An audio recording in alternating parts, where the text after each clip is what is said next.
Assalamualaikum warahmatullahi wabarakatuh.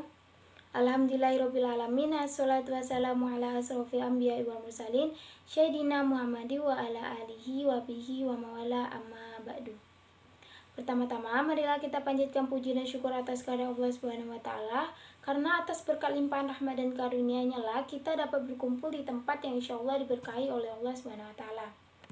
Terima kasih juga saya ucapkan kepada Bapak Adi Mursalin SEMM selaku dosen Islamic Marketing dan Manajemen yang telah menyampaikan materi sehingga saya dapat membuat video ini. Perkenalkan, nama saya Indiani Saputri, NIM 1201675 dari kelas 3C Prodi Akuntansi Syariah.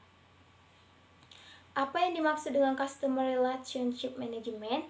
CRM merupakan strategi bisnis yang memadukan proses, manusia, dan teknologi. Membantu menarik prospek penjualan, mengkonversi mereka menjadi pelanggan, dan mempertahankan pelanggan yang sudah ada, pelanggan yang puas dan loyal. CRM ini begitu penting bagi perusahaan, karena tanpa adanya CRM, perusahaan akan sulit untuk berkembang. Dengan adanya CRM inilah yang akan membantu perusahaan dalam meningkatkan keuntungan dari sebuah bisnis. Dalam Quran Surah Ar-Ra'd ayat 21 yang berbunyi, Bismillahirrahmanirrahim. Wallazina yasiluna ma amarallahu bihi ayyusala wa yakhshawna rabbahum wa yakhafuna su'al hisab. Yang artinya, hai dan orang-orang yang menghubungkan apa yang diperintahkan Allah agar dihubungkan dan mereka takut kepada Tuhannya dan takut kepada hisab yang buruk. Dalam surah ini menjelaskan tentang mereka adalah orang-orang yang menyambung apa yang diperintahkan Allah untuk dihubungkan, seperti menjalin hubungan silaturahmi dengan kaum kerabat dan membantu orang-orang yang membutuhkan, dan selalu merasa diawasi oleh Tuhan. Mereka akan mengkhawatirkan Allah, memperhitungkan setiap dosa-dosa yang mereka perbuat dan tidak mengampuni dosa-dosa mereka sedikit pun. Dalam surah Nisa ayat 9 yang berbunyi Bismillahirrahmanirrahim. Wal yakhshal ladzina law taraku min khalfihim dzurriyyatan di'afan khafu 'alaihim falyattaqullaha wal yaqulu qawlan sadida. Yang artinya, dan hendaklah takut kepada Allah orang-orang yang sekiranya mereka meninggalkan keturunan yang lemah di belakang mereka, yang mereka khawatir terhadap kesejahteraannya. Oleh sebab itu, hendaklah mereka bertakwa kepada Allah, dan hendaklah mereka berbicara dengan tutur kata yang benar. Dalam surat tersebut, dijelaskan bahwa orang-orang yang seandainya meninggal dan meninggalkan di belakang anak-anak mereka yang masih kecil atau lemah, sehingga mereka takut mengalami kezaliman atau tak terurus, maka hendaknya mereka selalu merasa diawasi oleh Allah dan memperlakukan orang yang berada di bawah tanggungannya dari anak-anak yatim dan anak-anak lainnya itu dengan menjaga harta benda mereka, mendidik mereka dengan baik, dan menyingkirkan segala gangguan dari mereka. Dan hendaklah mereka berkata kepada mereka dengan ucapan yang sejalan dan dengan semangat keadilan. Lalu dalam surah An-Nisa ayat 29 yang berbunyi Bismillahirrahmanirrahim. Ya ayyuhallazina amanu la ta'kulu amwalakum bainakum bil batili illa an takuna tijaratan antaradim minkum wala taqtulu anfusakum innallaha kana bikum rahim. Dan artinya, wahai orang-orang yang beriman, janganlah kamu saling memakan harta sesamamu dengan jalan yang batil atau tidak benar, kecuali dalam pandangan yang berlaku atas dasar suka sama suka di antara kamu, dan janganlah kamu membunuh dirimu. Sungguh, Allah Maha Penyayang kepadamu. Dalam surat tersebut, dijelaskan bahwa orang-orang yang beriman kepada Allah dan Rasul-Nya serta melaksanakan syariatnya, tidak halal bagi kalian untuk memakan harta sebagian kalian yang lain tanpa didasari hak, kecuali telah sejalan dengan syariat dan penghasilan yang dihalalkan. yang bertolak dari adanya saling ridho dari kalian. Dan janganlah sebagian kalian membunuh sebagian yang lain. Akibatnya kalian akan membinasakan diri kalian dengan melanggar larangan-larangan Allah dan maksiat kepadanya. Sesungguhnya Allah Maha Penyayang kepada kalian dalam setiap perkara yang kepadanya. Sesungguhnya Allah Maha Penyayang kepada kalian dalam setiap perkara yang Allah perintahkan kalian untuk mengerjakan dan perkara yang Allah larang kalian untuk melakukannya. Adapun dalam surah An-Nisa ayat 58, Innallaha ya'murukum an tu'addul amanati ila ahliha wa iza hakamtum bainan nasi an tahkumu bil adli innallaha ni'ma ya'izukum bihi innallaha kana sami'an basir. Dan artinya, sungguh Allah menyuruhmu menyampaikan amanat kepada yang berhak menerimanya. Dan apabila kamu menetapkan hukum di antara manusia, hendaknya kamu menetapkannya dengan adil. Sungguh Allah sebaik-baik yang memberi pelajaran kepadamu. Sungguh Allah Maha mendengar lagi Maha melihat.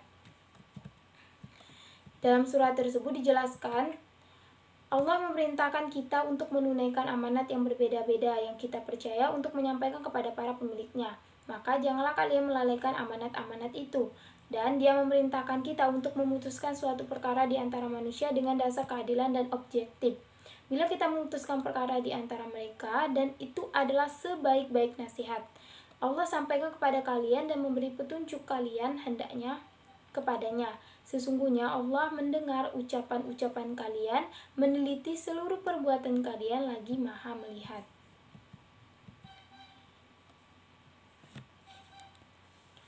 Adapun dalam surah An-Nisa ayat 5 yang berbunyi, Bismillahirrahmanirrahim. Wala tu'tu sufaha amwalakum lati ja'alallahu lakum qiyaman warzuquhum fiha waksuhum wa qulu lahum qawlan ma'ruf.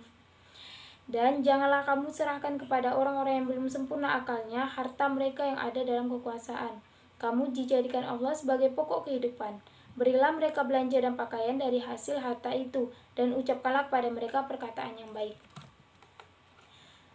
Ayat ini menjelaskan tentang larangan agar tidak memberikan harta kepada orang yang akan menghamburkan, baik itu laki-laki, wanita, anak, yang berada di bawah pengawasan kalian, sehingga mereka nanti akan mempergunakannya pada cara-cara yang tidak sepatutnya. Dalam Quran surah Asy-Syaff ayat 2-3, Ya ayyuhallazina amanu lima taquluna ma la ta'falun kabura ma'tan indallahi an taqula ma la taf'alun. Yang artinya, wahai orang-orang yang beriman, kenapakah kamu mengatakan sesuatu yang tidak kamu kerjakan? Amat besar kebencian di sisi Allah bahwa kamu mengatakan apa yang tidak kamu kerjakan. Dalam surah ini dijelaskan tentang orang-orang yang membenarkan Allah dan Rasul-Nya serta melaksanakan syariatnya.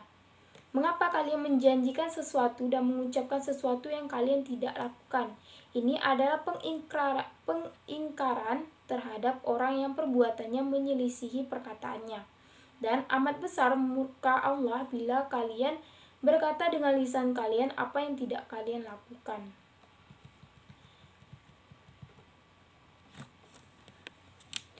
Adapun di dalam surah Al-Ankabut ayat 46 yang berbunyi, Bismillahirrahmanirrahim. Wala tujadilu ahlakal kitabi illa billati hiya ahsanu illa allazina zalamu minkum wa qulu amanna billazi unzila ilayna wa unzila ilaykum wa ilahuna wa ilahukum wahidu wa nahnu lahu muslimun.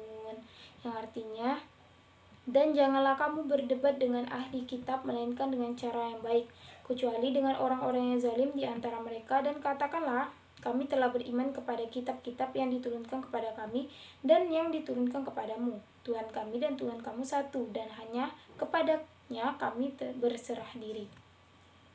Dalam surah tersebut dijelaskan tentang kaum mukminin yang berdebat dengan kaum Yahudi dan Nasrani, kecuali dengan cara yang baik, dengan ucapan yang bagus, serta dakwah kepada kebenaran melalui metode yang paling mudah menuju tujuan tersebut. Kecuali orang-orang yang menyimpang dari kebenaran, membangkang dan berlaku sombong, serta mengumumkan api permusuhan terhadap kalian. Maka lawanlah mereka dengan pedang hingga mereka beriman atau mau menyerahkan zizyah sendiri sedang mereka dalam keadaan terhina. Tujuan dari CRM itu yang pertama, meningkatkan hubungan antara perusahaan dengan pelanggan yang sudah ada untuk meningkatkan pendapatan perusahaan. Yang kedua, menyediakan informasi yang lengkap mengenai pelanggan. Yang ketiga, menggunakan informasi yang terintegrasi. Yang keempat, menghasilkan konsistensi dalam prosedur dan proses menyalurkan jawaban kepada pelanggan. Dan selanjutnya, dimensi dari CRM. Pada 4 dimensi CRM, yaitu identifikasi pelanggan, di mana sebagai perusahaan harus bisa mengidentifikasi pelanggan agar bisa diperlakukan sesuai yang diharapkan, serta bisa menjadi ikatan yang saling menguntungkan. Lalu yang kedua, membangun daya tarik terhadap pelanggan. Hal ini terbentuk bagaimana cara perusahaan dalam memberikan suguhan keunggulan perusahaan sehingga pelanggan atau calon konsumen tertarik untuk datang dan tertarik dengan produk yang ditawarkan. Yang ketiga, mempertahankan pelanggan yang ada. Pelanggan yang sudah menjadi bagian dari perusahaan dijaga keharmonisannya dengan memberikan fasilitas serta daya tarik tersendiri supaya pelanggan tersebut tetap memilih produk perusahaan walau banyak saingan di luar. Yang keempat, pengembangan pelanggan, di mana dengan memfasilitasi pelanggan yang bisa memberikan konsumen baru di perusahaan dan juga bisa terbentuk ajakan tawaran yang dilakukan pelanggan sendiri ke orang lain di sekitarnya. Manfaat dan fungsi CRM. Yang pertama, mendorong loyalitas pelanggan. Dengan memberikan layanan konsisten juga kemudahan dalam mengakses dan menerima informasi.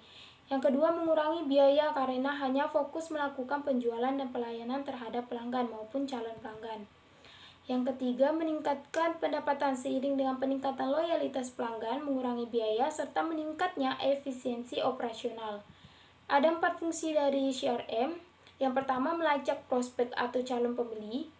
Yang kedua, meningkatkan penjualan. Yang ketiga, meningkatkan customer support. Dan yang terakhir, mengotomatisasi bisnis, di mana membantu dan mengotomatisasi tugas yang repetitif sehingga bisnis dapat berfokus pada hal yang lebih penting, yaitu meningkatkan penjualan.